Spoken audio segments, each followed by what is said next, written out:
चलो, हम लोग थर्मोकेमिस्ट्री चैप्टर स्टार्ट कर चुके थे। ठीक है। तो आज के सेशन का टॉपिक रहेगा, जो स्टार्टिंग टॉपिक रहेगा कि हम लोग किसी भी रिएक्शन का डेल्टा एच और डेल्टा यू कैसे मेजर करते हैं। Delta H and delta U को आप कैसे मेजर करोगे किसी भी रिएक्शन का। ठीक है, तो ध्यान देना। डेल्टा एच को और डेल्टा यू को मेजर करने का तरीका समझो आप ध्यान से। तो ध्यान देना। तो सबसे पहले बात करते हैं हाउ टू मेजर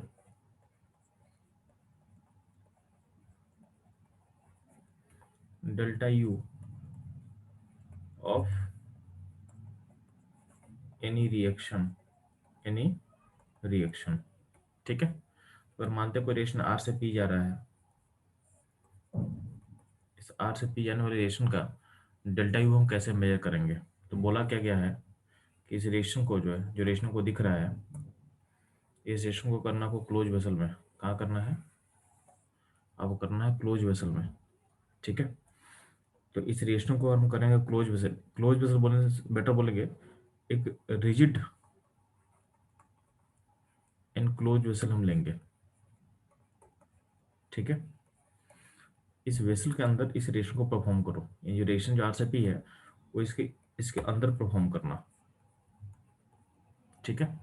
रिजिड और जो क्लोज वेसल बोल रहे हैं, तो रिजिड का मतलब होता है कि इसका वॉल्यूम चेंज जीरो होगा। रिजिड होगा तो वॉल्यूम चेंज क्या होगा? जीरो होगा। यानी डेल्टा वी का जो चेंज है वो जीरो है इसमें। यानी रिजिड बोलने का मतलब हो सकता है कि वॉल्यूम क्या है? कांस्टेंट रहेगा। ठीक है। अब ध्यान देना। अब क्या करेंगे, इस रिएक्शन का जो हीट निकलेगा, हीट जो भी निकलेगा उसको मेजर कर लेंगे। इसका क्यू को आप मेजर कर लेना। इसका क्यू को आप मेजर कर लेना। ठीक है।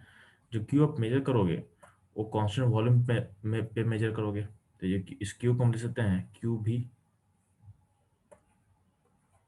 क्योंकि ये जो क्यू आप मेजर किए हो एक कांस्टेंट वॉल्यूम पे मेजर किया गया है। और आपको पता है जो कांस्टेंट वॉल्यूम का हीट होता है वही होता है डेल्टा यू। वही होता है डेल्टा यू। तो इस तरीके से आप डेल्टा यू मेजर कर सकते हो। इस तरीके से आप डेल्टा यू मेजर कर सकते हो। यानी अगर किसी रिएक्शन का वो डेल्टा यू अगर मेजर करना है तो सिंपली क्या करना है, उस रिएक्शन को आप कहाँ करोगे? एक रिजिड वेसल के अंदर करोगे। ठीक है। उसमें जो हीट इवॉल्व करेगा उसको आप मेजर कर लेना। क्योंकि आपका जो हीट इवॉल्व किया है का जो मेजरमेंट है वो आप कांस्टेंट वॉल्यूम पे कर रहे हो। और आपको पता है कि जो कांस्टेंट वॉल्यूम का हीट होता है वही होता है डेल्टा यू। वही होता है डेल्टा यू। ठीक। तो इस तरीके से आप डेल्टा यू मेजर कर सकते हो। अब ध्यान देना, जो रिजिड वेसल होता है उसको समटाइम बोलते हैं हम बॉम्ब कैलोरीमीटर। थर्मोडायनेमिक्स के लैंग्वेज में हम बोलते हैं उसको बॉम्ब कैलोरीमीटर। ठीक है। तो बेसिकली करना क्या है, आपको जो आरसीपी है उसको परफॉर्म करोगे किसमें? तो आप यूज करोगे बॉम्ब कैलोरीमीटर।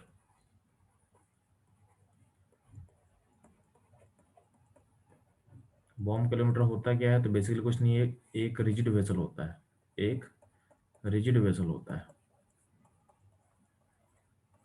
इसका मतलब होता है वॉल्यूम कांस्टेंट। क्या होता है? वॉल्यूम चेंज नहीं होगा, वॉल्यूम कांस्टेंट।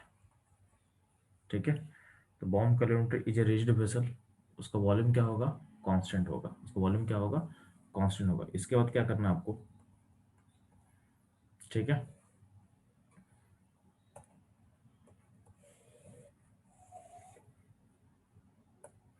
यहाँ पे आपको जो हीट मेजर करोगे उसको क्यूबी बोलेंगे। यानी बॉम्ब किलोमीटर का जो हीट होगा उसको आप क्यूबी बोल सकते हो। उस क्यूबी को आप मेजर कर लिए और ये जो क्यूबी मेजर करोगे वही हो जाएगा डेल्टा यू। वही हो जाएगा डेल्टा यू। इस तरीके से आप रिएक्शन का डेल्टा यू मेजर कर सकते हो। यानी पहला प्रॉब्लम सॉल्व हो गया अपना कि किसी रिएक्शन का डेल्टा यू कैसे मेजर करेंगे। ठीक है। अगला पॉइंट होता है हाउ टू मेजर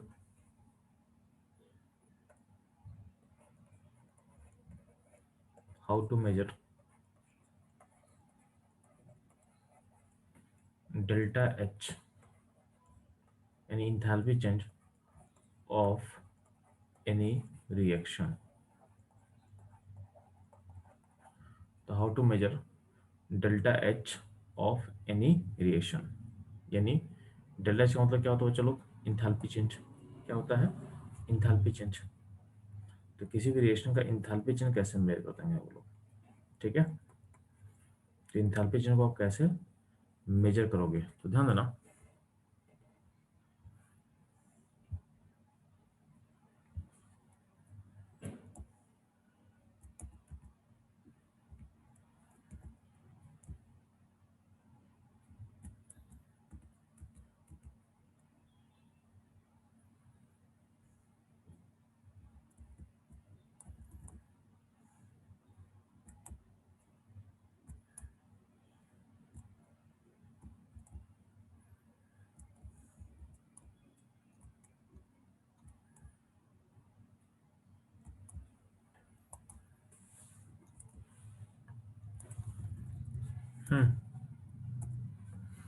बोला क्या गया आपको,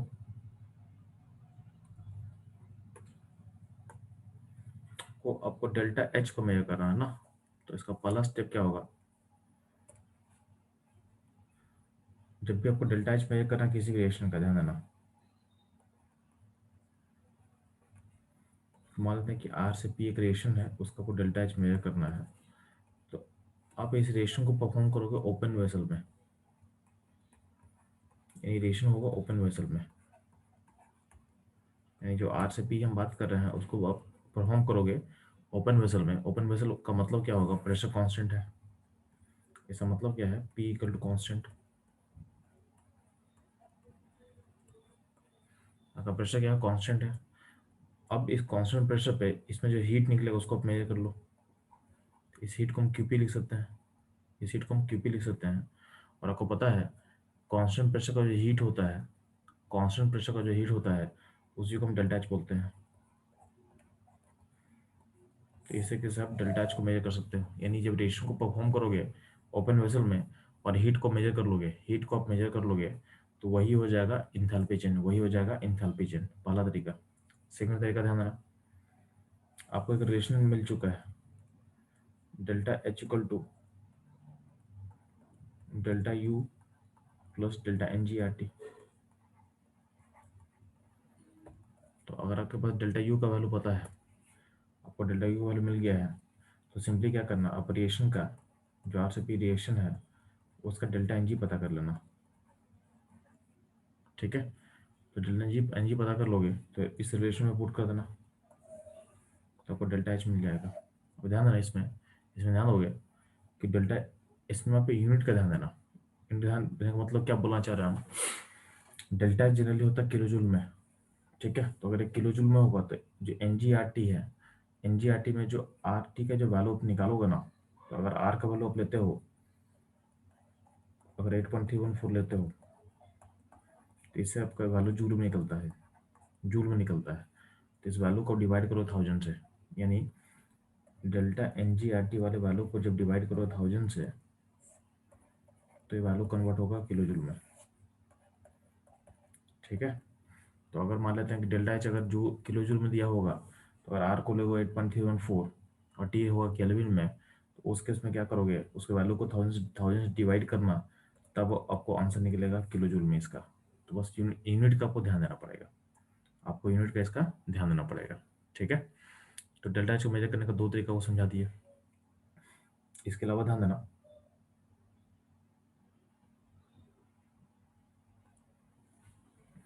delta H of any reaction R से पी को हम लिख सकते हैं, हम और भी तरीके से मेजर कर सकते हैं, जिसको अभी तक हम लोग पढ़े नहीं है, पढ़ने वाले हैं हम। तो अगर आपके पास, ठीक है, using delta H of formation, तो डेल्टा एच ऑफ फॉर्मेशन के वैल्यू को यूज करके हम निकाल सकते हैं। और कैसे निकाल सकते हैं, तो और हम लोग bond dissociation enthalpy, B D E, B D का फुल फॉर्म क्या है, बॉन्ड डिसोसिएशन इंथैल्पी का यूज करके, वैल्यू का यूज करके हम निकाल सकते हैं। यूजिंग बॉन्ड डिसोसिएशन इंथैल्पी से निकाल सकते हैं हम। हेस लॉ सीखेंगे हम, तो हेस लॉ का यूज करके भी हम डेल्टा एच निकाल सकते हैं किसी रिएक्शन का, ठीक है। इन तीनों को हम लोग वन बाय वन सीखेंगे, इस तीनों को हम लोग वन बाय वन सीखना हमको है, ठीक है। तो चलो इन तीनों पर हम लोग काम करते हैं। ठीक है,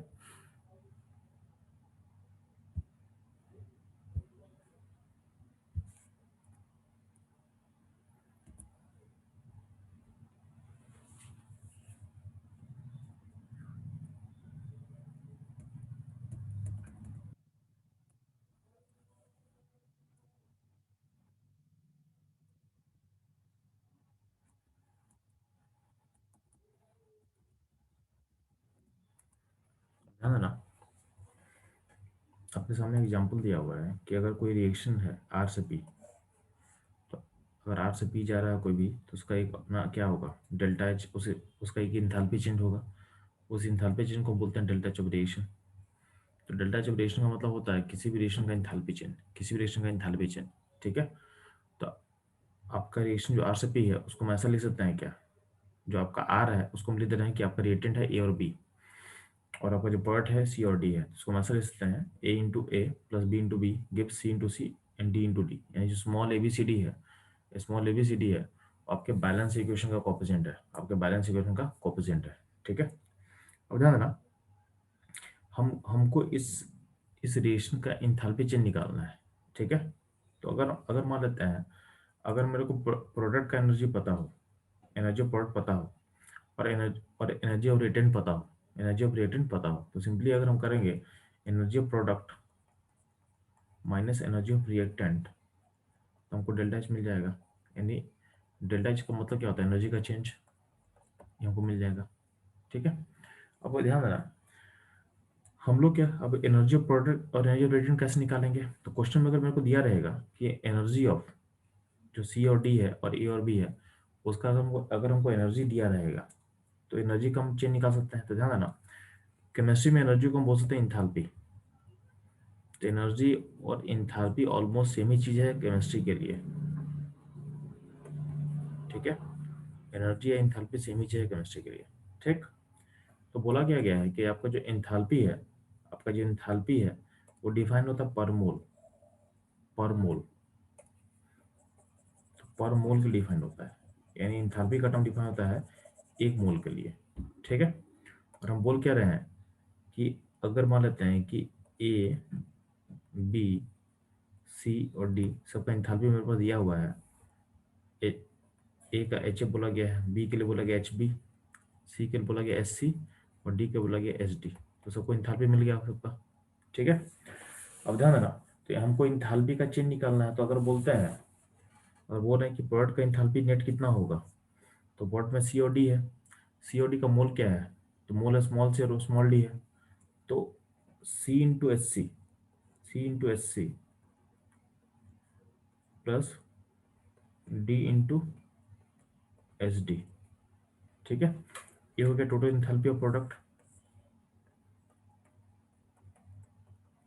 माइनस अगर ए और बी का एंथैल्पी पता है तो ए और बी के एंथैल्पी को उसके मोल से मल्टीप्लाई कर दो, तो a into h a and b two h b, ये हो गया टोटल टोटल एंथैल्पी ऑफ क्या रिएक्टेंट।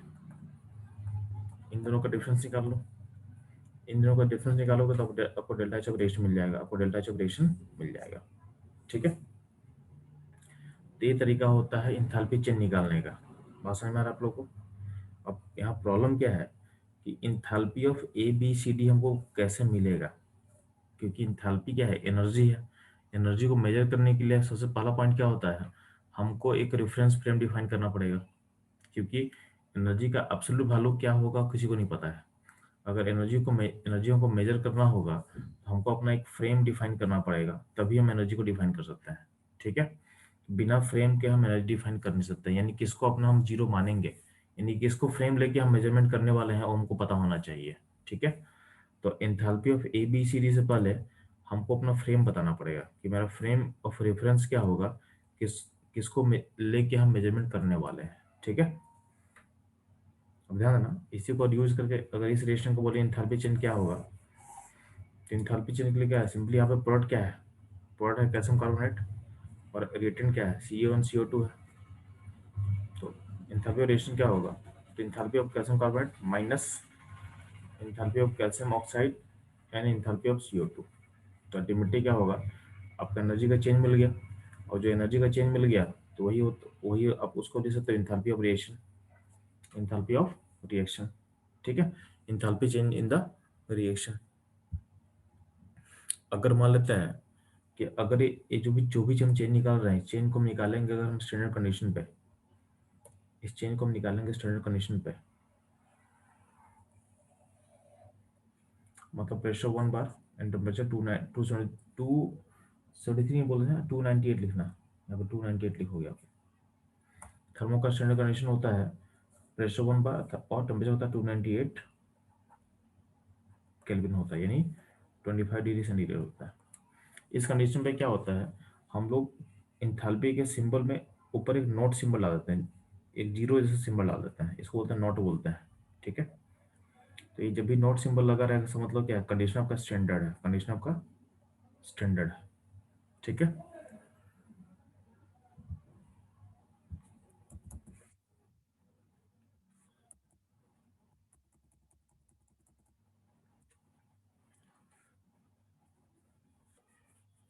ध्यान दोगे।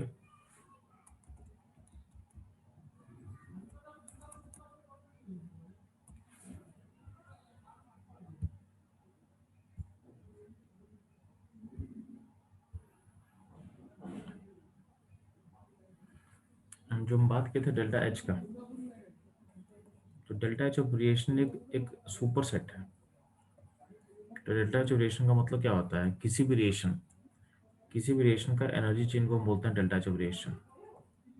ठीक है, तो डेल्टा एच ऑफ वेरिएशन को हम अलग अलग कैटेगरी में बांट सकते हैं, इसका अलग टाइप पॉसिबल है। तो डेल्टा एच वेरिएशन का टाइप क्या पॉसिबल है, तो ध्यान देना। तो आपका जो रिएक्शन है अलग टाइप का होता है, तो अगर रिएक्शन का टाइप कंबशन होगा, ठीक है, तो रिएक्शन का टाइप अगर फॉर्मेशन होगा, तो फॉर्मेशन टाइप ऑफ रिएक्शन में जो डेल्टा एच ऑफ रिएक्शन होता है उसको आप लिख सकते हो equal to delta H of formation बोलते हैं उसको हम लोग। यानी अगर रिएक्शन टाइप फॉर्मेशन होता है तो उसके इसका जो इंथैल्पी चेंज है, यानी उसके इसका जो रिएक्शन का इंथैल्पी चेंज है उसको हम बोलते हैं डेल्टा एच ऑफ फॉर्मेशन। अगर रिएक्शन का टाइप पर कंबशन होता है, कंबशन, तो रिएक्शन टाइप कंबशन होगा तो उसका डेल्टा एच ऑफ रिएक्शन को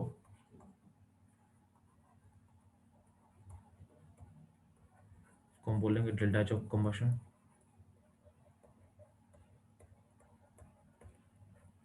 सिमिलरली अगर रिएक्शन टाइप होगा न्यूट्रलाइजेशन,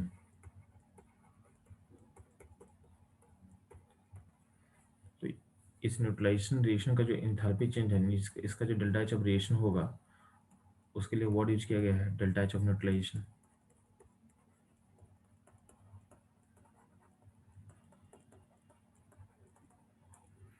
ठीक है, सिमिलरली अगर हम बात कर रहे हैं कि अगर डेल्टा एच ऑफ रिएक्शन का मतलब है यानी इस रिएक्शन में बॉन्ड टूट रहा है, बॉन्ड का डिसोसिएशन हो रहा है, तो इस केस का डेल्टा एच ऑफ रिएक्शन को हम बोलेंगे delta H of bond dissociation enthalpy. ठीक है, इसके अलावा और क्या पॉसिबल है, इसके अलावा होता है फेज चेंज। ठीक है, तो हम बात करते हैं अगर आपका फेज चेंज हो रहा होगा, यानी आपका अगर आर से पी यानी रिएक्शन में क्या हो रहा है, फेज चेंज हो रहा है,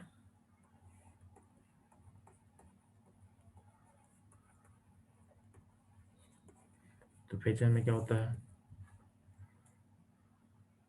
या तो फ्यूजन होगा,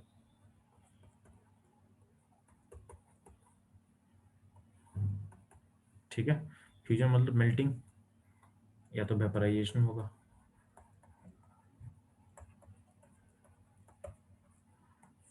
या तो सब्लिमेशन होगा,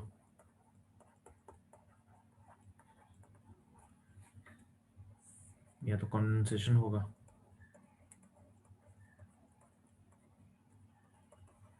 ठीक है, तो जो भी प्रोसेस हो रहा है उसका एंथैल्पी चेंज सिंपली लिख सकते हो, यानी इस प्रोसेस का एंथैल्पी चेंज बोल सकते हैं डेल्टा एच ऑफ फ्यूजन, इसके लिए डेल्टा एच ऑफ वेपराइजेशन, इसके लिए डेल्टा एच ऑफ सब्लिमेशन। इसके लिए डेल्टा एच ऑफ कंडेंसेशन, यानी हर प्रोसेस का एक अपना रिएक्शन होगा, उस रिएक्शन का एंथैल्पी चेंज को उसके प्रोसेस से लिंक कर सकते हैं हम सिंपली। तो डेल्टा एच ऑफ रिएक्शन एक सुपर सेट है, उसके अंदर इतना सारा सेट पॉसिबल है, और भी होगा उसको हम लिख नहीं पा रहे हैं, तो इतना सारा कोई एग्जाम्पल हम समझा सकते हैं। अब ध्यान देना, अपना चैलेंज क्या था, तो चैलेंज क्या था कि जब भी आप इंथैल्पी चेंज निकालते हो, जब भी आप इंथैल्पी चेंज निकालते हो तो आपका फ्रेम क्या होगा। जैसे हम यहाँ बात कर रहे थे ना कि यहाँ ध्यान दोगे कि अगर किसी इस रिएक्शन को इंथैल्पी चेंज निकालना है तो हमको इंथैल्पी ऑफ कैल्शियम कार्बोनेट पता होना चाहिए, इंथैल्पी ऑफ CO2 पता होना चाहिए, इंथैल्पी ऑफ कैल्शियम ऑक्साइड पता होना चाहिए। ठीक है, तो सिंपली क्या करेंगे, प्रोडक्ट माइनस रिएक्टेंट करके हम आंसर को अपना निकाल सकते हैं। ठीक है, प्रोडक्ट माइनस रिएक्टेंट का आप आंसर निकाल सकते हैं। तो अब ये इंथैल्पी को कैसे मेजर करेंगे, क्योंकि इंथैल्पी मेजर करने के लिए हमको अपना फ्रेम पता होना चाहिए, यानी मेरा जीरो किसको डिफाइन करेंगे पता होना चाहिए। ठीक है, तो डिफाइन करने के लिए यहाँ आपके सामने एक स्टेटमेंट लिखा हुआ है। स्टेटमेंट क्या, ध्यान देना,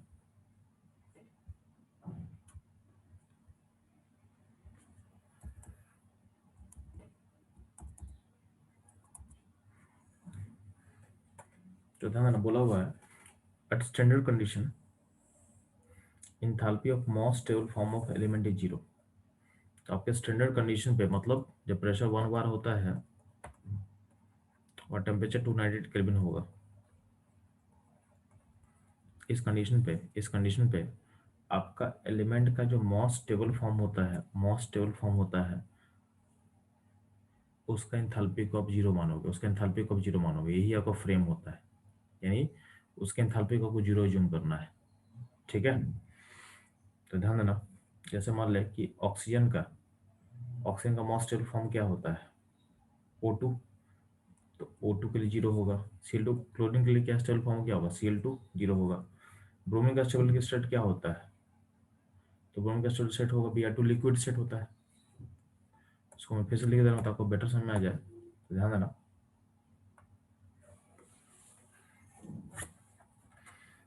तो अगर बात करते हैं ऑक्सीजन का, तो एलिमेंट ऑक्सीजन है, उसका स्टेबल फॉर्म क्या होगा, स्टेबल फॉर्म अगर हम बात करते हैं तो इसका O2 होता है, कब, एट स्टैंडर्ड कंडीशन पे। ठीक है, तो स्टेबल फॉर्म O2 है। Cl के लिए क्या होगा, Cl2 होगा। Br के लिए क्या होगा, तो Br2 लिक्विड होगा। यहाँ पे गैस बता देना है, इनिशिएटिव भी समझ में आना चाहिए आपको। ठीक है, आई के लिए क्या होता है जी, तो I2 सॉलिड होता है। ठीक है, H के लिए क्या होगा, H2 होगा। ठीक है, इसके अलावा देखो कार्बन है, तो कार्बन का स्टेबल फॉर्म होता है ग्रेफाइट, तो ग्रेफाइट सेट क्या होगा, सॉलिड। कोई मेटल होगा तो हर मेटल का क्या होगा, उसका सिंबल प्लस सॉलिड, ये होता है उसका stable state, except mercury. Mercury का स्टेबल स्टेट क्या होता है, तो मरकरी लिक्विड होता है। क्या होता है, मरकरी लिक्विड होता है। ठीक है, ये आपको ध्यान देना है, ये आपको ध्यान देना है। तो हर एलिमेंट का स्टेबल स्टेट आप सोच सकते हो, इसको आप आगे एक्सटेंड कर लेना। ठीक है,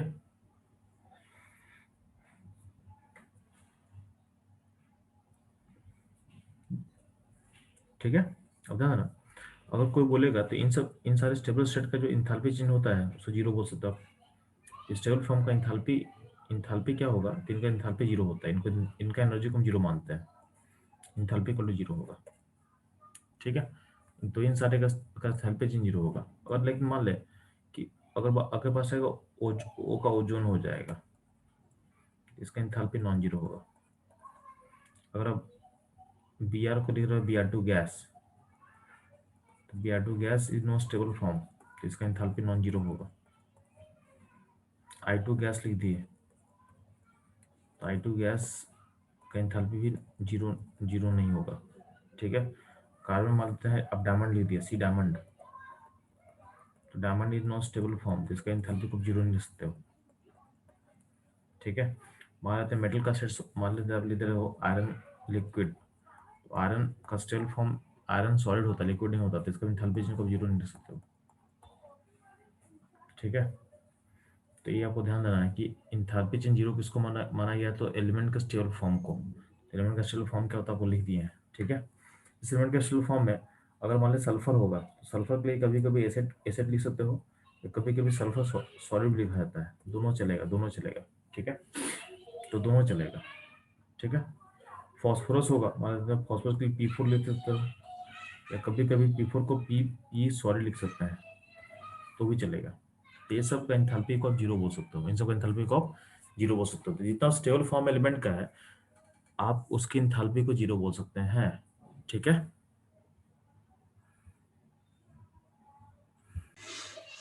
तो चलो ध्यान देना कि जो रिएक्शन का टाइप आप लोगों को मैं बता चुका हूँ कि रिएक्शन टाइप बहुत सारा होता है, ठीक है। तो उसमें फॉर्मेशन था, न्यूट्रलाइजेशन था, कंबशन था, बॉन्ड एंथैल्पी था, एटमाइजेशन था, और फेज चेंज भी था। तो फेज चेंज में फ्रीजिंग होगा, फ्यूजन होगा, वेपराइजेशन होगा, सब्लिमेशन होगा, कंडेंसेशन होगा, ठीक है। ये सारा आपका रिएक्शन टाइप है। रिएक्शन टाइप के अंदर जो एंथैल्पी चेंज होगा उसको से लिंक कर सकते हैं, ठीक है। इसको वन बाय वन कवर करेंगे हम लोग, इसको वन बाय वन कवर करेंगे, ध्यान देना। सबसे पहले आ जा फॉर्मेशन रिएक्शन किसको बोलते हैं हम लोग।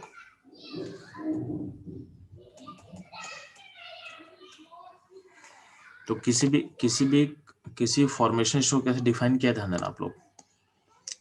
सारे का डेफिनेशन बहुत इंपॉर्टेंट है, सारे का डेफिनेशन बहुत इंपॉर्टेंट है, तो इसका डेफिनेशन को ध्यान सुनना।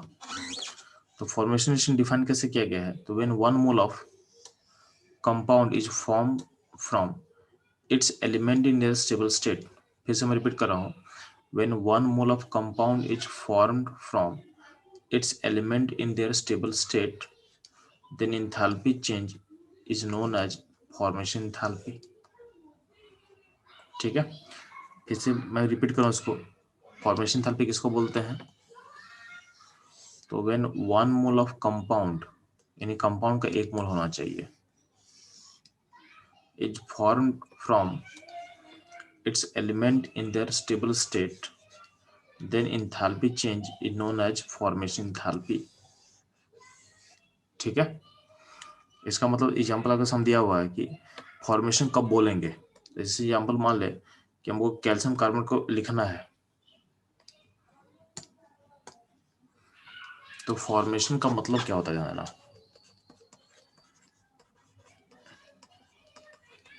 तो फॉर्मेशन का मतलब सिंपली है, मान लेते हैं कि फॉर्मेशन लिखना है किसका, हमको कैल्शियम कार्बन का फॉर्मेशन लिखना है, तो इसका एक मोल होना चाहिए, इसका एक मोल होना चाहिए, यानी हमको कैल्शियम कार्बन का फॉर्मेशन लिखना है तो उसका एक मोल होना चाहिए। और कहाँ से बनना चाहिए, तो अपने एलिमेंट के स्टेबल स्टेट से बनना चाहिए। तो इसका एलिमेंट कौन कौन है, कैल्शियम है, कैल्शियम है, और कार्बन है, ऑक्सीजन है। तो क्या होगा, कैल्शियम का स्टेट सॉलिड होगा, कार्बन कहाँ होगा, ग्रेफाइट वाला, और ऑक्सीजन कितना, 3 है। तो ऑक्सीजन का स्टेट क्या, स्टेबल स्टेट क्या था, O2 होता है, तो O2, और तीन को बैलेंस करने के लिए यहाँ पे लिख देंगे 3/2 O2, गैस स्टेट होगा। तो ये हो जाएगा आपके कैल्शियम कार्बन का फॉर्मेशन रिएक्शन। तो अगर हम कैल्शियम कार्बन का फॉर्मेशन रिएक्शन लिख रहे हैं तो ये वाला सही होगा। कोई ऐसा बोलेगा कि हम कैल्शियम कार्बन कैसा बना देंगे, इसको इस तरह से बना रहे हैं CO + CO2, तो ये फॉर्मेशन रिएक्शन नहीं है, इसको फॉर्मेशन रिएक्शन नहीं बोल सकते हो। क्यों नहीं बोल सकते हो, क्योंकि यहाँ पे जो ये बनाए हो वो आप कैल्शियम ऑक्साइड और CO2 का यूज किए हो, जबकि क्वेश्चन में डेफिनेशन में क्या बोला हुआ था कि एक कंपाउंड बनना चाहिए कहाँ से, अपने एलिमेंट के स्टेबल स्टेट से बनना चाहिए। इसलिए आपका सेकंड जो है वो फॉर्मेशन सिस्टम से काउंट नहीं करोगे, ठीक है। फॉर एग्जांपल अगर हमको बनाना है इसको Hg2Cl2 को बनाना है, मेरे को मान लेते हैं, या Hg2Cl Br को बनाना है, तो इस कंपाउंड को बना, तो इसका फॉर्मेशन रिएक्शन कैसे लिखेंगे, तो कंपाउंड का एक मोल होना चाहिए, कंपाउंड का एक मोल होना चाहिए, ठीक है। तो कंपाउंड का एक मोल ले लिए, और यहाँ पे एलिमेंट का स्टेबल स्टेट होना चाहिए। तो एलिमेंट कौन कौन है, मरकरी है, क्लोरीन है, ब्रोमीन है। तो मरकरी 2 है, तो मरकरी का स्टेट क्या होता है, लिक्विड स्टेबल, 2 करने के लिए 2 यहाँ लगा देंगे, प्लस क्लोरीन का क्या होता है, Cl2, चूंकि आपका राइट में क्लोरीन कितना 1 है, तो यहाँ पे हाफ लगा देंगे, और स्टेट क्या होगा, गैस होगा। और ब्रोमीन का स्टेबल स्टेट क्या होता है, Br2 होता है, तो कि राइट में ब्रोमीन एक है तो यहाँ पे क्या लगा देंगे, हाफ लगा देंगे। Br2 क्या हो जाएगा, लिक्विड। Br2 क्या हो जाएगा, लिक्विड। ठीक है, जो हो जाएगा Hg2Cl Br, ये होगा इसका फॉर्मेशन, इसका हो जाएगा इसका फॉर्मेशन। ठीक है, आपको ये ध्यान देना है। अगर मान लो कोई ऐसा बोलेगा कि अमोनिया का फॉर्मेशन लिखो, तो अमोनिया का फॉर्मेशन कोई ऐसा दे देगा,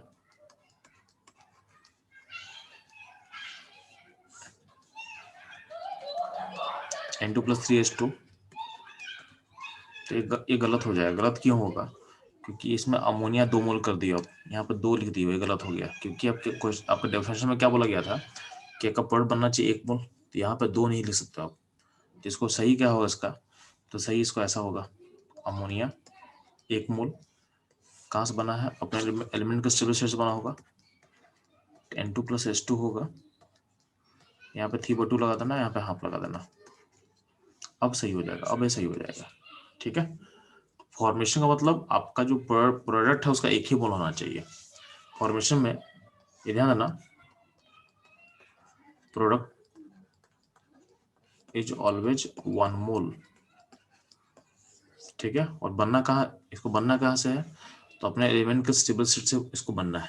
ठीक है, तभी इसको फॉर्मेशन बोलोगे, इसको फॉर्मेशन नहीं बोल सकते आप। ठीक है, इसमें क्वेश्चन पूछा हुआ था जे एडवांस में, उसको मैं शेयर कर रहा हूँ, उसको देख के बनाओ उस क्वेश्चन को, क्योंकि अभी तुरंत तुरंत आपको समझाया गया है तो आप इजीली बना लोगे। लेकिन ध्यान नहीं, बहुत आपको कॉशियस रहना है, क्योंकि थर्मोकेमिस्ट्री में अगर आप रिएक्शन गलत चूज कर लिए तो फिर आपका आंसर आएगा ही नहीं।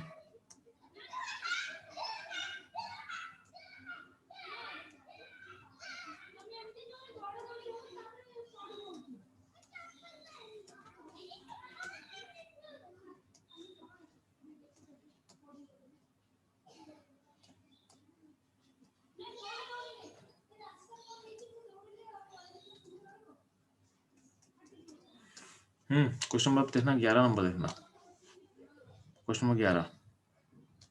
ठीक है, 11 में बोला गया है which of the following reaction define formation reaction, delta H of formation. ठीक है, तो किसको हम फॉर्मेशन बोलेंगे, फटाफट मेरे को आंसर बताओगे।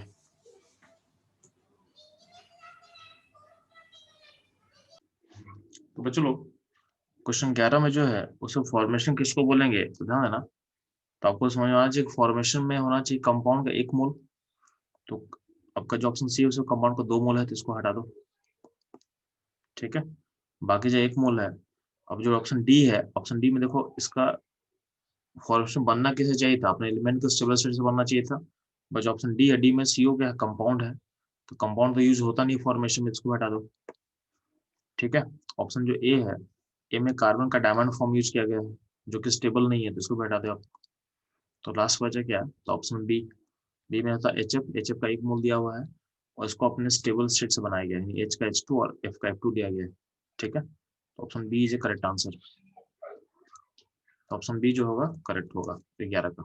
ठीक है, क्वेश्चन नंबर 8 ध्यान देना, 8 में बोला गया किस स्पीशीज का बाय डेफिनेशन है zero standard moral enthalpy of formation, यानी किसका एंथैल्पी जीरो होगा, किसका एंथैल्पी जीरो होगा। तो हम लोग अभी जस्ट सीखे हैं कि एलिमेंट का जो स्टेबल स्टेट होता है उसका एंथैल्पी जीरो कर देना है। तो एलिमेंट का स्टेबल स्टेट, तो ऑप्शन सी कंपाउंड है और ऑप्शन डी कंपाउंड है, उसको हटा दे। ठीक है, तो बचा क्या ऑप्शन ए और बी। बी में जो Br2 है उसका स्टेबल स्टेट में लिक्विड होता है, Br2 गैस तो होता नहीं है, तो Br2 लिक्विड लिक्विड होता तो सही हम बोलते सही, Br2 गैस है इसलिए इसको हटा देते हैं। तो बचा ऑप्शन क्या होगा, Cl2 गैस, यानी ऑप्शन बी जो होगा करेक्ट होगा। ठीक है, तो बच्चों लोग फॉर्मेशन एंथैल्पी समझ में आ गया और फॉर्मेशन रिएक्शन लिखना क्या समझ में आ चुका है। अब ध्यान देना, जो फॉर्मेशन रिएक्शन का जो एंथैल्पी चेंज होता है, जो फॉर्मेशन रिएक्शन का जो एंथैल्पी चेंज होगा उसी को हम लिखते हैं डेल्टा एच ऑफ फॉर्मेशन। तो फॉर्मेशन रिएक्शन का जो एंथैल्पी चेंज होगा उसी को हम बोल देंगे डेल्टा एच ऑफ फॉर्मेशन। ठीक है, एंथैल्पी चेंज ऑफ फॉर्मेशन, जैसे एग्जांपल देख ले, कैल्शियम कार्बोनेट है, तो हम बोलेंगे कैल्शियम कार्बोनेट का फॉर्मेशन का जो इंथैल्पी चेंज को कैसे लिखेंगे, तो यहाँ पे एक रिएक्शन हो रहा है, तो यहाँ का जो डेल्टा एच रिएक्शन है उसको हम बोल सकते हैं फॉर्मेशन रिएक्शन। क्यों? क्योंकि यहाँ फॉर्मेशन प्रोसेस हो रहा है। इसका जो फॉर्मेशन प्रोसेस या डेल्टा एच रिएक्शन जो यहाँ पे हो रहा है उसको देख सकते हो enthalpy of calcium carbonate plus enthalpy minus ये हो गया प्रोडक्ट, बाकी रिएक्टेंट, तो माइनस क्या enthalpy of calcium, enthalpy of carbon and plus 3/2 enthalpy of O2। ठीक है, तो इन सारे का इंथैल्पी अगर मेरे को पता रहेगा तो मेरे को इस रिएक्शन का इंथैल्पी मिल जाएगा, और इस रिएक्शन का इंथैल्पी को हम क्या बोलते हैं formation enthalpy of calcium carbonate. तो ध्यान देना, जो formation enthalpy of calcium carbonate है अगर हम देखेंगे तो इसमें कैल्शियम कार्बोनेट का इंथैल्पी चेंज आपको चाहिए होगा, ये इंथैल्पी चाहिए होगा, कैल्शियम कार्बन और O2 का चाहिए होगा। और आपको पता है कि बाय डिफॉल्ट कैल्शियम कार्बन और O2 का इंथैल्पी जीरो होता है बाय डिफॉल्ट, हम लोग पढ़ चुके हैं जीरो होता है, सारा हटा दो इनको। तो आपको दिखा है क्या कि जो formation enthalpy of calcium carbonate है, फॉर्मेशन इंथैल्पी ऑफ जो कैल्शियम कार्बोनेट है वही इक्वल टू हो जाएगा इंथैल्पी ऑफ कैल्शियम कार्बोनेट। यानी बोलना क्या चाह रहा है कि enthalpy of formation of calcium carbonate ही इक्वल टू हो जाएगा इंथैल्पी ऑफ कैल्शियम कार्बोनेट। यानी हम ऐसा बोल सकते हैं क्या कि किसी भी कंपाउंड का या किसी भी स्पीशीज का जो फॉर्मेशन वैल्यू होता है वही उसका इंथैल्पी होता है, वही उसका इंथैल्पी होता है। तो इससे हम लोग एक चीज सीख चुके हैं कि किसी का भी हमको और इंथैल्पी पता करना होगा तो उसका हमको फॉर्मेशन पता कर लो, वही उसका इंथैल्पी होगा, वही उसका इंथैल्पी होगा। ठीक है, तो किसी भी कंपाउंड या किसी भी स्पीशीज का जो हमको इंथैल्पी चाहिए होगा, मान लेते हैं कि अगर हमको इंथैल्पी ऑफ ए चाहिए होगा, enthalpy of a is equal to delta H of formation of a. यानी ए का जो फॉर्मेशन वैल्यू है वही उसका इंथैल्पी होता है, वही उसका इंथैल्पी होता है। ठीक है, सिमिलरली बोलते हैं नहीं हमको चाहिए इंथैल्पी ऑफ, मान लेते हैं हमको चाहिए कैल्शियम ऑक्साइड, तो जो फॉर्मेशन वैल्यू होगा किसका कैल्शियम ऑक्साइड का वही उसका क्या होगा इंथैल्पी होगा, वही उसका क्या होगा इंथैल्पी होगा। ठीक है, ये बहुत सिंपल वे में बोल रहे हैं कि जो किसी का भी इंथैल्पी आपको चाहिए होगा, यानी किसी का भी एनर्जी पता करना है, ठीक है, तो किसी का भी एनर्जी जो भी होगा इक्वल टू होता है उसी का डेल्टा एच ऑफ फॉर्मेशन। ठीक है, यहाँ पे जो लगा दो। ठीक है, तो आपको जैसे मान लें कि यहाँ पे रिएक्शन चाहिए, मतलब होता है कि आपको क्या इस रिएक्शन का इंथैल्पी चेंज चाहिए, calcium oxide plus CO2 plus CaCO3, यहाँ पे रिएक्शन ऑकर कर रहा है, इस रिएक्शन का आपको डेल्टा एच ऑफ रिएक्शन पता करना है। तो डेल्टा एच रिएक्शन क्या होता है enthalpy of product minus enthalpy of reactant, तो enthalpy of calcium carbonate minus enthalpy of calcium oxide plus enthalpy of CO2, इसको निकालना हमको। अब ध्यान देना, जो इंथैल्पी ऑफ कैल्शियम कार्बोनेट होता है, जो इंथैल्पी ऑफ कैल्शियम कार्बोनेट होगा उसको कैसे पता करेंगे, तो हम बोल रहे हैं कि उसको हम रिप्लेस कर सकते हैं उसके फॉर्मेशन वैल्यू से। तो इंथैल्पी ऑफ जो कैल्शियम कार्बोनेट होगा उसको लिख सकते हैं delta H of formation of calcium carbonate. तो यही लिखा हुआ कि delta H of formation of calcium carbonate लिख सकते हो किसको इंथैल्पी ऑफ कैल्शियम कार्बोनेट को। इंथैल्पी ऑफ कैल्शियम ऑक्साइड को लिख सकते हो formation of calcium oxide, and delta H of formation of calcium oxide is same as enthalpy of calcium oxide. Enthalpy of CO2 को लिख सकते हो delta H of formation of CO2। ठीक है, तो हम क्या बोल रहे हैं कि अगर हमको कंपाउंड का इंथैल्पी पता करना है तो हम सिंपली क्या करेंगे, हमको फॉर्मेशन वैल्यू पता रहेगा तो हम सेम लिख सकते हैं। इसका मतलब क्या है, इसका मतलब ये है कि अगर हमारे सामने कोई रिएक्शन था, ऐसा रिएक्शन था, मान लेते हैं कि A plus B gives C and D, इसका हमको डेल्टा एच ऑफ रिएक्शन पता करना था, तो हम क्या बोले कि डेल्टा एच ऑफ रिएक्शन जो होगा उसमें प्रोडक्ट का पहले ऐड कर लेंगे, तो क्या होगा enthalpy of C plus D into enthalpy of D minus A into enthalpy of A plus B into enthalpy of B। अब जो यहाँ पे इंथैल्पी ऑफ C है तो क्वेश्चन में इंथैल्पी ऑफ C नहीं दिया रहता है, तो लेकिन आपको पता है कि इंथैल्पी ऑफ सी को हम रिप्लेस कर सकते हैं उसके फॉर्मेशन से, तो इसको लिख सकते हैं c into delta H of formation of c plus d into delta H of formation of d minus a into delta H of formation of a plus b into delta H of formation of b. ठीक है, तो ये हो जाएगा delta H of,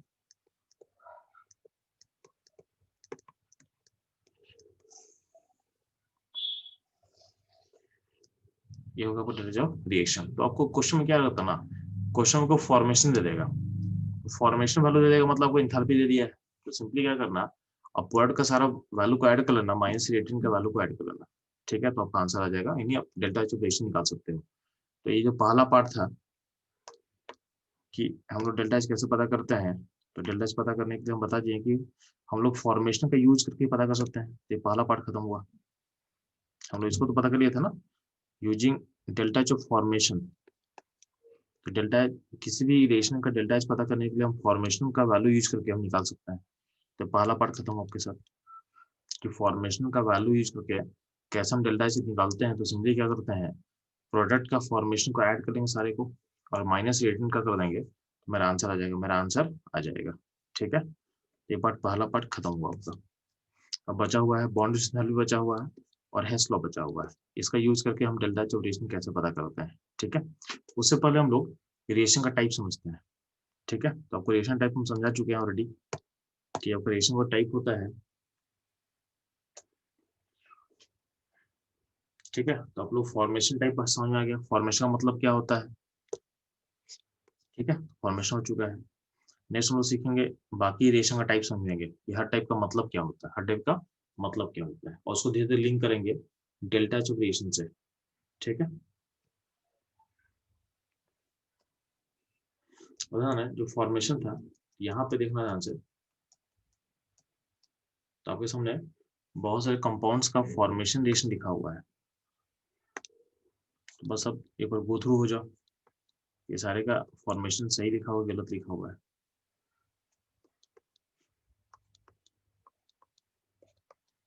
कहीं पे कुछ change करना तो मुझे बता देना जल्दी फास्ट।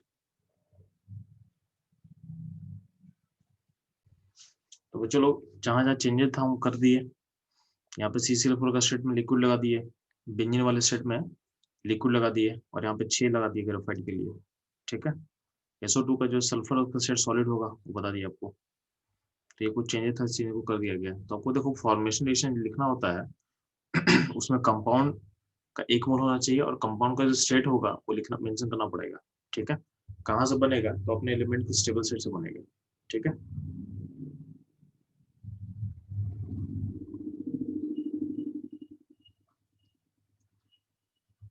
तो आप लोग को फॉर्मेशन लिखना आ चुका है।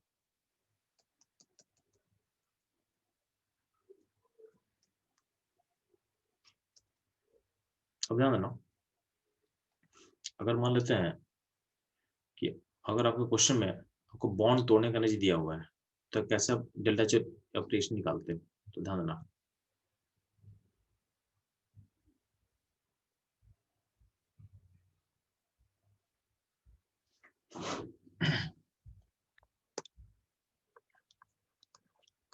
तो how to find delta H of reaction if bond dissociation enthalpy is given।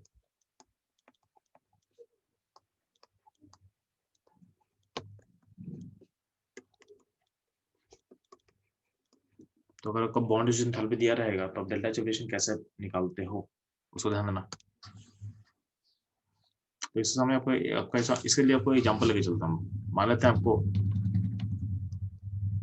H2 plus Cl2 give 2HCl, इसका डेल्टा H रिएक्शन आपको निकालना है। तो ध्यान देना, जब भी आपका अगर हम एनर्जी डायग्राम पढ़ेंगे तो यहाँ मान लेते हैं HH है, ClCl है मान लेते हैं, और यहाँ पे HCl कहीं पे है। तो ध्यान ना, अगर हमको HCl बनाना है तो पहले हमको H2 और Cl2 का बॉन्ड तोड़ना पड़ेगा। तो यहाँ पे HH का बॉन्ड ब्रेक करेंगे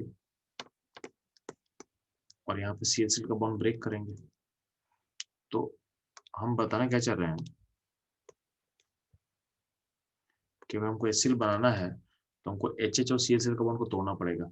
यहाँ पे दिया हुआ है कि HH का बॉन्ड तोड़ने के लिए, यानी bond dissociation enthalpy of HH दिया हुआ A मान लेते हैं, और ClCl का बॉन्ड तोड़ने का एनर्जी हमको B देना पड़ेगा मान लेते हैं, ठीक है। और HCl का बॉन्ड तोड़ेंगे तो हमको एनर्जी मान लेते हैं हमको C देना पड़ेगा, ठीक। अब ध्यान देना, ये आपको बॉन्ड डिसोसिएशन एंथैल्पी वैल्यू दिया हुआ है। तो आपको पता है कि अगर हमको HCl बनाना होगा तो पहले बॉन्ड तोड़ना पड़ेगा। तो बॉन्ड तोड़ने में कितना एनर्जी दोगे आप लोग? तो बॉन्ड तोड़ोगे तो यहाँ पे HH अलग अलग हो गया और ClCl अलग अलग हो गया, ठीक है। तो अब HH का बॉन्ड तोड़ने के लिए कितना एनर्जी आप दिए? तो A दिए, और ClCl का बॉन्ड तोड़ने के लिए कितना एनर्जी B दिए। तो ये आप नेट एनर्जी आप दे रहे हो, आप नेट एनर्जी दे रहे हो, ठीक है। वो क्या रहा, यानी अब A और A प्लस B आप एनर्जी प्रोवाइड करोगे तो आपका H और ClCl एटम में फॉर्म कर जाएगा, यानी H अलग अलग हो गया, ClCl अलग अलग हो गया,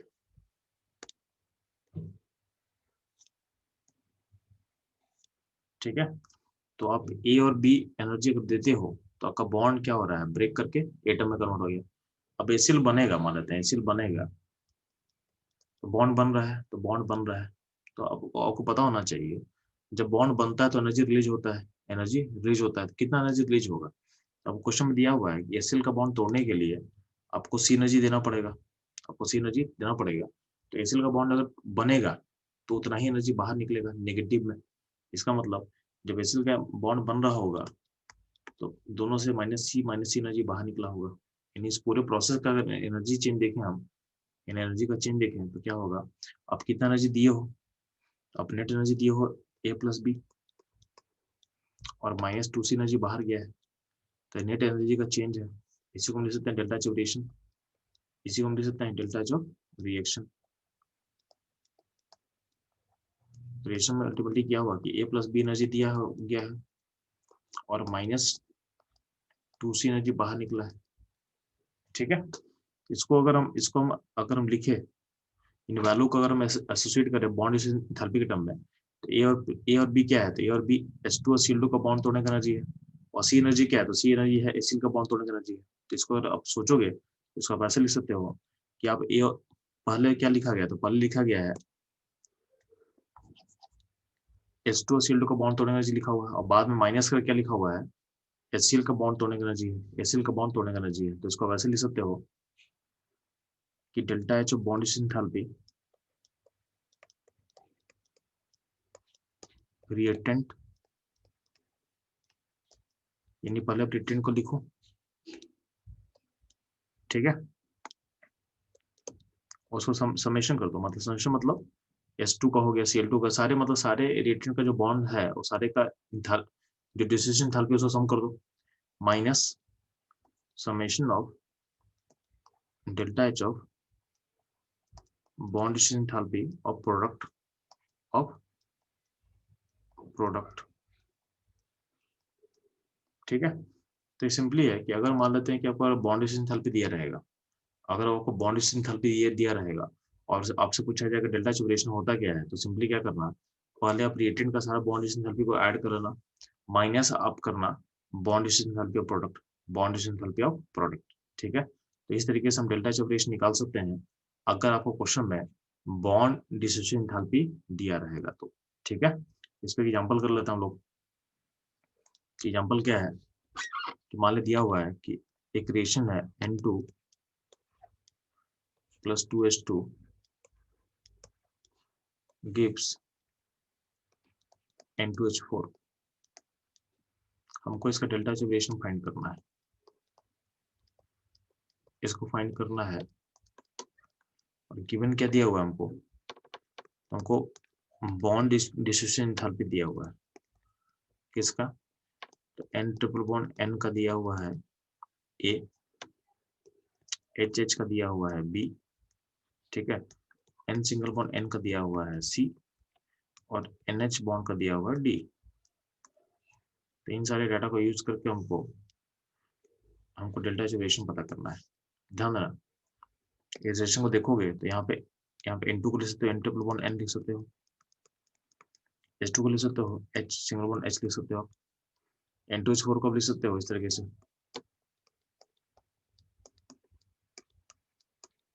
तो अगर हम बॉन्ड एंथैल्पी का यूज करके डेल्टा एच रिलेशन लिखेंगे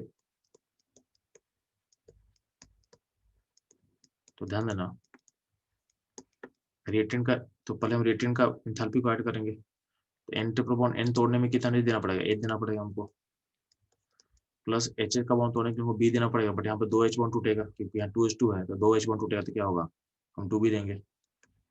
ये हो गया रिएक्टेंट का माइनस प्रोडक्ट। तो प्रोडक्ट में क्या है, N सिंगल बॉन्ड N है, तो N सिंगल बॉन्ड N के लिए C देना पड़ेगा हमको एनर्जी। और यहाँ पे NH बॉन्ड है, तो NH बॉन्ड कितना है, 4 है, 4 तोड़ने का क्या होगा, 4 × D देना पड़ेगा। ठीक है, तो ये हो जाएगा आपका, ये हो जाएगा वो डेल्टा एच ऑफ रिएक्शन, ये हो जाएगा आपका डेल्टा एच ऑफ रिएक्शन। ठीक है, तो अगर बॉन्ड तोड़ने का वैल्यू दिया रहेगा तो सिंपली आप क्या करोगे, रिएक्टेंट का सारा बॉन्ड तोड़ देना, माइनस प्रोडक्ट का तोड़ देना। ठीक है, तो ये आपका जो वैल्यू निकलेगा वो निकल जाएगा डेल्टा एच ऑफ रिएक्शन। ठीक है, तो बच्चों लोग जब भी कंबशन लिखा रहेगा क्वेश्चन में, ठीक है, ये डेल्टा एच ऑफ कंबशन का मतलब क्या होता है ना,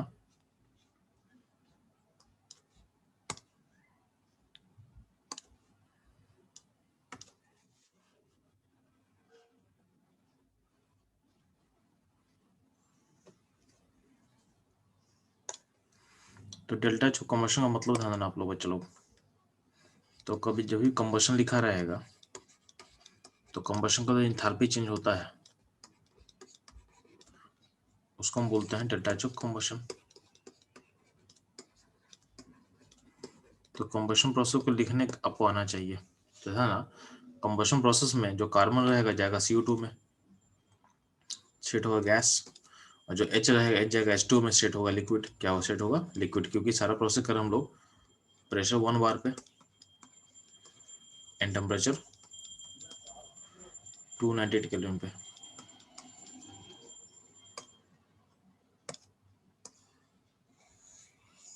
ठीक है, इस कंडीशन में क्या होगा, वाटर का साइड लिक्विड होता है, पता होना चाहिए आपको। और ध्यान ना, कंबशन प्रोसेस में एक चीज ध्यान ना, इसमें हमेशा का जो फ्यूल होगा ना, फ्यूल जिसका कंबशन कर रहे हो उसका हमेशा 1 मोल लेना, फ्यूल होगा हमेशा 1 मोल। तो कंबशन प्रोसेस में लिमिटिंग रिएजेंट होगा फ्यूल, लिमिटिंग रिएजेंट होगा आपका फ्यूल, तो फ्यूल का हमेशा होगा 1 मोल, फ्यूल का होगा हमेशा 1 मोल। तो fuel plus oxygen gives CO2 plus H2, H2 का स्टेट क्या होगा, लिक्विड होगा। ठीक है, जैसे फॉर एग्जांपल देख, आपको सामने लिखा हुआ है right the combustion reaction of following. तो ऐसे बोला गया है कि कार्बन का लिखो, तो कार्बन में क्या लिखा गया, C है, C का सॉलिड होना चाहिए, C plus O2 gives CO2 gas. ठीक है, अब यहाँ पे हर रिएक्शन का डेल्टा एनजी लिखा हुआ, डेल्टा एनजी, डेल्टा एनजी मतलब गैसेस मोल का चेंज। तो C plus O2 gives CO2 में CO2 एक गैस है और लेफ्ट में O2 एक गैस है, तो दोनों का गैसेस मोल का चेंज क्या होगा, 0 होगा। तो इसलिए यहाँ पे डेल्टा एनजी क्या लिखा हुआ है, 0 लिखा हुआ है। आपका डेल्टा एनजी क्या लिखा हुआ है, 0 लिखा हुआ है। ठीक है, सिमिलरली बात करते हैं हाइड्रोजन का कंबशन का। तो हाइड्रोजन कंबशन में क्या हुआ, H2 गिव्स H2, H2 में कितना ऑक्सीजन चाहिए, हाफ, एक ऑक्सीजन चाहिए, तो इसलिए हाफ O2 होगा, हाफ O2 होगा। यहाँ पे डेल्टा एनजी क्या होगा इस रिएक्शन का, तो राइट में लिक्विड है, राइट में लिक्विड है, H2 का लिक्विड होता है, लेफ्ट में कितना गैस है, लेफ्ट में 3/2 गैस है, लेफ्ट में H2 भी गैस है और O2 भी गैस है, तो यहाँ पे 3/2 होगा। तो डेल्टा एनजी का वैल्यू क्या होगा, -3/2 होगा। तो यहाँ पर चेंज कर लेना, इसका आंसर होगा -3/2, -3/2। ठीक है, अगले क्वेश्चन में बोला गया है कि आपको CH4 का कॉम्बशन लिखना है। तो CH4 में कार्बन एक है तो एक CO2 बनेगा, स्टेट क्या होगा, गैस होगा। और 4 हाइड्रोजन है तो इसके लिए क्या होगा, 2 वाटर बनेगा, तो वाटर का स्टेट क्या होता है, लिक्विड होता है। ठीक है, और इसमें कितना ऑक्सीजन कंज्यूम हुआ है, तो राइट में चेक करते हैं, तो CO2 में 2 ऑक्सीजन है और 2 वाटर में 2 ऑक्सीजन है, तो नेट ऑक्सीजन कितना यूज हुआ, तो 4 ऑक्सीजन हुआ। तो यहाँ पे क्या लगा दोगे, तो यहाँ पे लगा दो 2O2 लगा दोगे, यहाँ पे 2O2 लगा दोगे। तो यहाँ चेंज करा थोड़ा सा, यहाँ से हटा दो इसको, यहाँ पे क्या होगा, O2 कितना होगा जी, तो O2 हो जाएगा 2। तो यहाँ पे देखोगे, अब इस रिएक्शन का डेल्टा एनजी पता करना है मेरे को। तो राइट में एक गैस है CO2 और लेफ्ट में 3 गैस है, CH4 एक गैस है और दो O2 गैस है। इन टोटल गैस कितना, 3 गैस है। तो डेल्टा एन जी क्या होगा, तो डेल्टा एन जी का वैल्यू होगा -2। ठीक है, तो डेल्टा एन जी का वैल्यू क्या होगा जी, -2। ठीक है, अगला केस में इथेन है।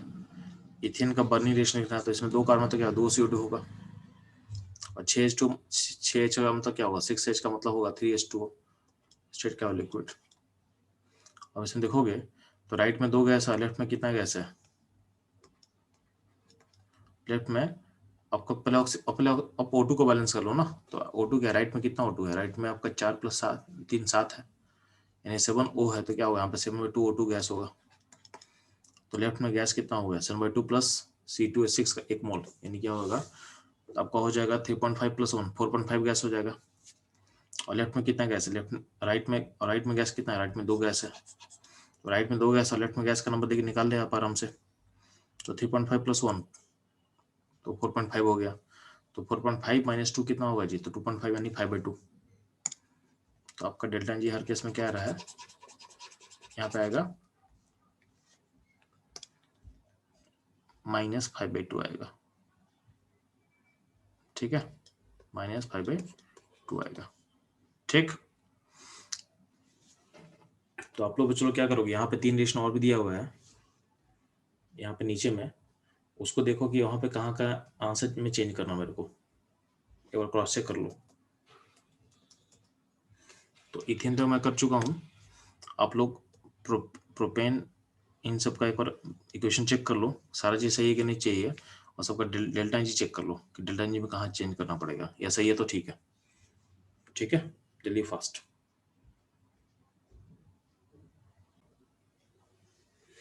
तो ध्यान में चलो, अगर हम प्रोपेन का कॉम्बशन का बात कर रहे हैं तो C3H8 इसका स्टेट होता है गैस, यहाँ 3 कार्बन तो क्या 3CO2 gas and 4H2 liquid, 4H2 liquid. Ultimately इसमें O2 कितना होगा, तो राइट में 10 ऑक्सीजन आइटम है, तो क्या होगा यहाँ पे 5 O2 होगा गैस। तो यहाँ पे राइट में कितना गैस 3 है और लेफ्ट में कितना गैस है 6 है। तो डेल्टा एन जी क्या होगा -3 होगा। तो ये करेक्ट है। नेक्स्ट बात करते हैं हम लोग इथेनॉल का कॉम्बशन का। इथेनॉल कॉम्बशन में ध्यान देना, 2 कार्बन तो क्या 2CO2 गैस होगा। ठीक है, और 6 हाइड्रोजन तो क्या होगा 3H2 लिक्विड होगा। अब देखो ध्यान से, तो राइट में कितना ऑक्सीजन यूज हुआ है, तो टोटल 7 ऑक्सीजन यूज हुआ है राइट में। तो चूंकि इथेनॉल में एक ऑक्सीजन ऑलरेडी है, तो बस हमको 6 ऑक्सीजन और चाहिए होगा। तो 6 के लिए 3O2 गैस लिख देना। तो राइट में कितना गैस है, राइट में 2 गैस और लेफ्ट में 3 गैस है। तो डिफरेंस कितना होगा -1 का। ठीक है, नेक्स्ट देखो ध्यान से, बेंजीन का कंबशन क्वेश्चन लिखा हुआ है। तो बेंजीन का स्टेट क्या होता है, लिक्विड होता है। इसमें 6 कार्बन है तो क्या हो 6 CO2 गैस बनेगा, और हाइड्रोजन क्या 3 है तो क्या 6 हो तो क्या होगा 3H2O लिक्विड बनेगा। टोटल कितना ऑक्सीजन यूज हुआ है, तो टोटल 15 O एटम राइट में यूज हुआ है। तो यहाँ पे 15/2 O2 गैस होगा।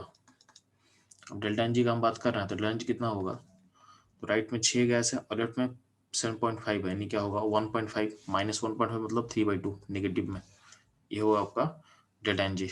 ठीक है, लास्ट है एसिटिक एसिड का कॉम्बशन रिएक्शन। एसिटिक एसिड का कॉम्बशन रिएक्शन, तो ध्यान दोगे एसिटिक एसिड में कार्बन कितना है, तो 2 कार्बन तो 2 CO2 गैस है। ठीक है, प्लस यहाँ पे 4 हाइड्रोजन है, तो 4 हाइड्रोजन हो तो क्या होगा 2H2O लिक्विड होगा। ठीक, अब यहाँ डेल्टा एन जी का हम बात करते तो पहले O को बैलेंस करो। तो राइट में वो 6 O का आइटम है, 2 O आइटम ऑलरेडी आपके एसिटिक एसिड में 2 ऑलरेडी O है। तो बचा कितना, बचा 4 O।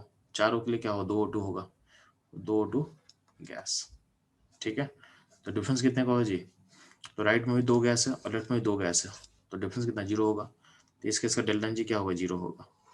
ठीक है, तो इससे से आपको कंबशन इक्वेशन लिखना आप लोग को रिएक्शन लिखने आना चाहिए अच्छे से। ठीक है, अगर यहाँ पे कोई प्रॉब्लम नहीं होगा तो आप इसको हमेशा इजीली आप लिख पाओगे। ठीक है, चलो इस पे अभी तो जो हम लोग पढ़े उस बेसिस पे जो क्वेश्चंस जो जेईई एडवांस में आ चुके उसको कर लेते हैं हम लोग।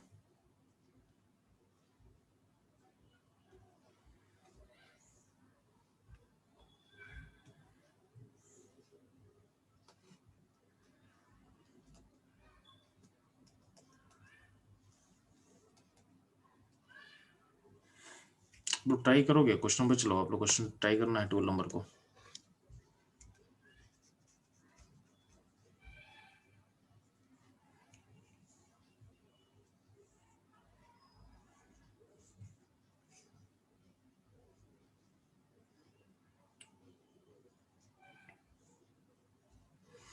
क्वेश्चन 12 ट्राई करोगे? इन क्वेश्चन में ट्राई करना है आपको 5 को, तो 5 इन 12 को ट्राई करो फास्ट।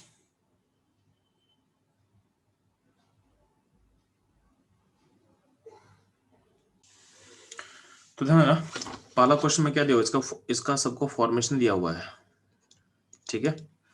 और ये बोले इसका इंथैल्पी चेंज निकालो, तो सिंपली क्या करना है, अब पहले पॉट को फॉर्मेशन ऐड कर लो।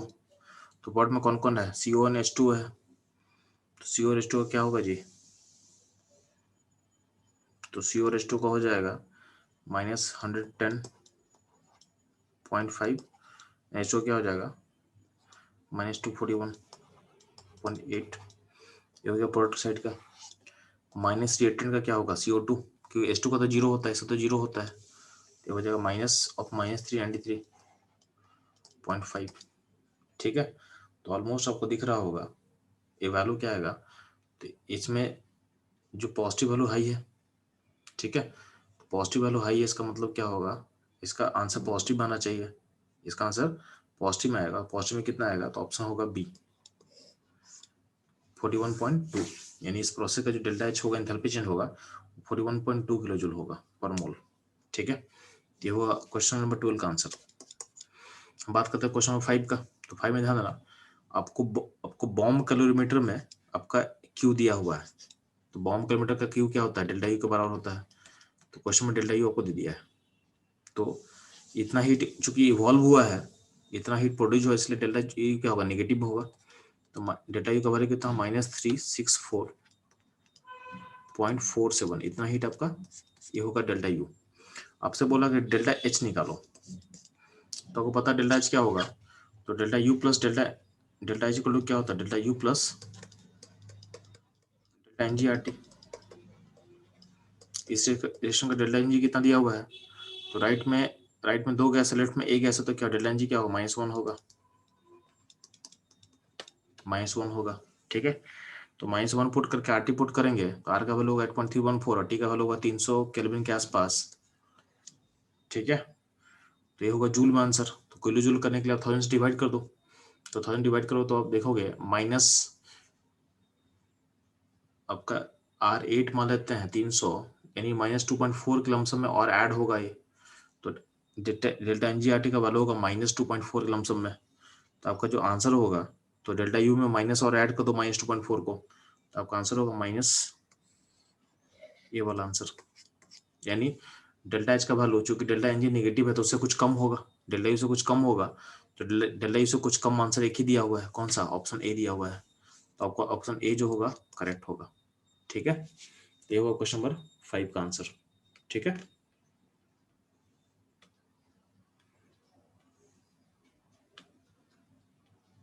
तो भाई चलो आज की क्लास इतना ही रहेगा, ठीक है। इसमें कोई डाउट है तो पूछ सकते हैं आप लोग, यहाँ कोई डाउट है किसी को, चलो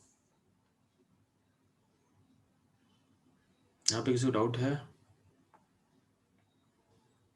नहीं, ठीक है। तो चलो क्लास यहीं पे एंड करते हैं, चलो।